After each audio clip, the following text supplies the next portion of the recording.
Hey guys, in today's episode, I'm going to give you a rundown of Oceanside 70.3, talk through how the race went, and then I'll tell you guys what's next and what I'm up to leading into the next races.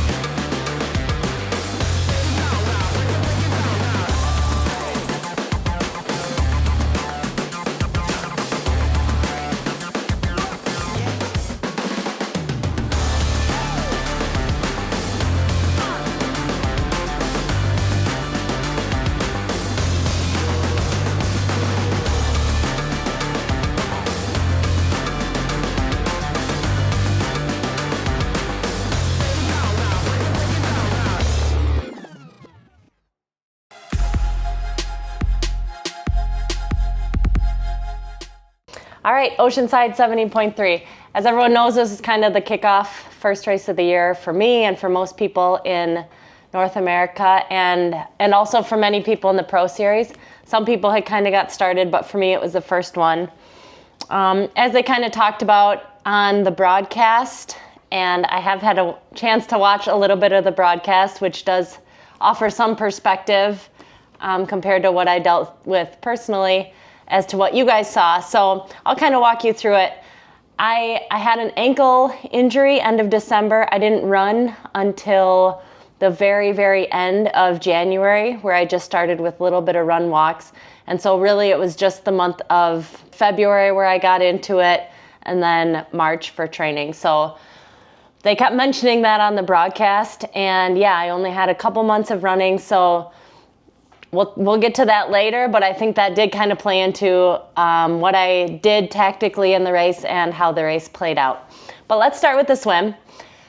As everybody has said, it's always chilly in Oceanside. It was quite chilly, and I had a wetsuit and, a hat, and I was fine. The water was chilly, and when I first got in, I was definitely having like my chest felt really tight. I was having a little bit of kind of a hard time getting my breath, and it helped me that Alice was there, Alice Alberts, and she kind of said, just take it easy. And I worked those first few minutes on just kind of trying to calm myself down.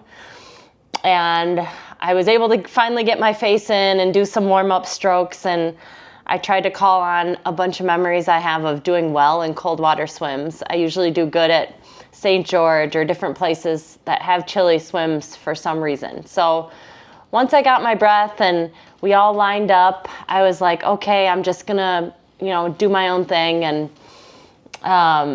it's funny, the girls kind of bunch up a little bit. They're looking for each other. I just got in and swam right over to the right side, and it was really empty around me, and then it started filling up, and pretty soon there's quite a lot of people around me, which I was trying to avoid.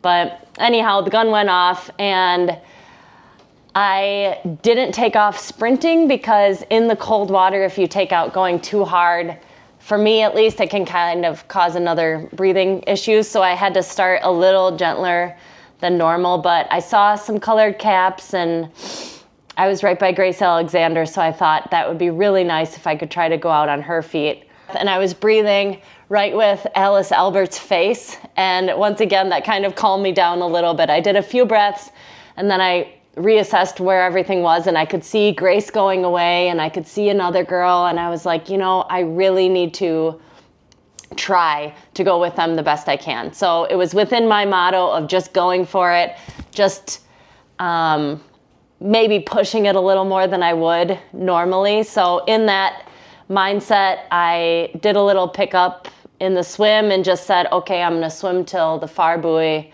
as fast as I can. And with that effort, I was able to almost, make definite headway closing that gap, but also most importantly, get away from all those girls that I was by. So by that corner buoy, I had kind of made a little bit of space, and I could see that I was catching I didn't know who it was, but I was catching an orange cap girl, so I just kept working hard till that far corner when I caught that person who ended up being Jenna, who's a brand new pro. Caught her, and it got real choppy, and then I thought, that plays in my favor. I swim well in choppy conditions. So I just focused on doing my swim as quick as I could to each buoy and then navigating best I could on the way back. Knowing what I know about the course and the way that the rocks are in the jetty, I feel like I did a really good job getting around everything as efficiently as possible. So yeah, came out of the swim. I was really pleased to hear how short my gap was to the front. And as I was jogging into transition, I could even see Steph Clutterbuck and Grace. And as I was getting to my bike, I saw Paula head out on her bike, which never, ever happens. And that gave me a humongous amount of hope that this race could really play out in a way that would work for me. So in the excitement, though, of taking off my wetsuit, I thought I was being smart, and I put my bib on underneath my wetsuit. And it's a really thin cord I use for my bib, and one of the rules for Oceanside is you have to wear your bib on the bike for I think just going through the military base. It's not a rule in any other US 70.3, but I took off my wetsuit without knowing it. I had taken off my bib, and I grabbed my bike, and I left transition at the same time as Steph and Grace Alexander. And this got me super hyped. I was like, all right, I'm in the race. And as we're going out, you go out of transition, and then you climb this really steep hill right away. I went past both of them at that point, and it was right after that hill, I looked down and realized that my bib was gone.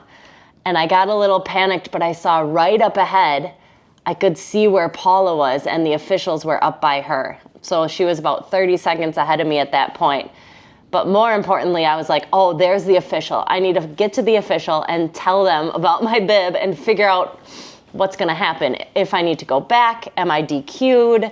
Am I just going to serve a penalty? I just felt like I wanted to know this information right away. So it was interesting that it wasn't this crazy motivation to go catch Paula. It was like, I need to get to the ref. So I rode pretty hard to go and try and catch this ref. And effectively, when I got to the ref, it meant that I also caught Paula.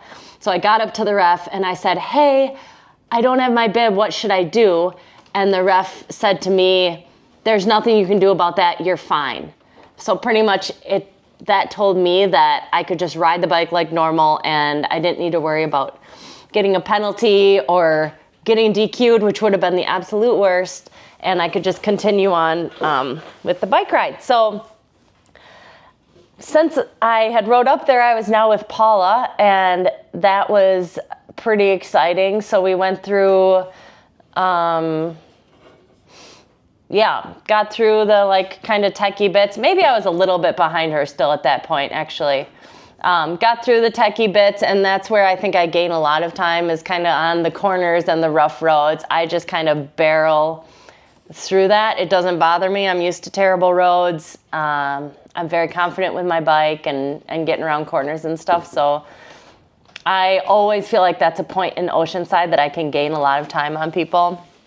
And that was the case here. And in some of the corners, when at finally the point, it was like Paula, Steph, me, and Grace, I was really having to slow down quite a lot more than I would normally going around some of these corners. And that definitely gave me confidence that, okay, even if I get dropped a little bit, I can probably catch back up. I knew I had good legs. It was coming real easy. So I guess long story short of the bike is I felt good. I just concentrated on riding as efficiently in the group as possible, knowing that it was probably going to come down to a run race with me and Paula, since it felt like we were all going to stay together. Lisa Bacharis did come by and catch us at one point, but that was after Paula had already dropped us on one of the climbs. And Lisa came by, and I went with her right away. And eventually, actually, I lost touch with her for a little bit, and then was able to work my way back up to finally get them, because I just didn't want to go into transition behind. So we all came in mostly all together, and yeah, then it was the start of the run. On the run, so I know Paula pretty well, and I saw her in Tucson when we were training. I was barely just getting back to running the start, the first couple of weeks of February, and she was already doing like 10, 11, 12 mile run workouts. She was in amazing shape on the run, and I thought probably much better shape than I'm in. So I kind of got off the bike and I was feeling okay, and she had gapped me a little in transition. I ran up to her. She said she was not feeling great, and I said, this is probably my only shot, is to try and just go and get a gap right now, because I knew I would feel good for like 6 miles. And then after that, I knew it was going to be really tough, because I really only had like three 13-mile runs in my legs. So I thought, okay, I'm going to just make a gap and then see if like mentally she's not going to come and get me or something like that. Who knows? Because I knew like fitness-wise, surely she would beat me. But I could tell from the bike she wasn't feeling her best. So I thought there was a chance, and I was holding on to a bit of hope. So I went out on the run, got a gap, the first couple miles, passed Lisa, got into the front, and I was actually feeling really, really good. I was feeling like my normal self, and doing the best I could, clicking along. And I think what happened was a couple things. I think firstly, I kind of just settled in at one point a little too much. I think I almost settled into like what felt like Ironman level effort. I don't quite know how to explain it, but it's like you're just settling into something you can sustain for quite a while. And I think I settled in, and then we got to a turnaround. So I have one like kind of slow mile, and we got to a turnaround, and I saw how close everybody was. And then it like snapped me back into, oh yeah, we're 70.3 race mode. So I snapped back into it. And at that point it was getting later in the run, and I could just feel I didn't have like my absolute full run strength necessarily. I felt okay. I was trying to keep my form together, staying on top of nutrition, but I think really I just need a few more long runs, and specifically some more strength running, some more hills. So it was a great learning experience. It was super fun to try and go for the win and to try and hang on. And I loved doing that with Paula, and I love that Paula was able to come back and win. I think that was important for her too. So main thing for me, I got a lot of good points for the Pro Series, and that's super exciting. So yeah, from now until May 10th, which is St. George, that will be my next race. I'm focusing on obviously getting in some longer miles, because we will have Ironmans coming up after that, but also just getting really kind of strong and sturdy in my running so that I feel more resilient on the back half of these races. So that's that. I'm good, I'm healthy, and I'm very, very excited to take on the rest of the year. So thanks for following along. If you don't subscribe, please click that subscribe button. And yeah, you can follow whatever I put out here on YouTube. I have a guy named Levi that is helping me put these videos together. I'll put his info down in the show notes. And then I also share a real ton on Instagram if you want to follow along. So thanks guys, and let me know below if you have any questions about Oceanside training or anything in general that you would like me to talk about. Okay, have a good day.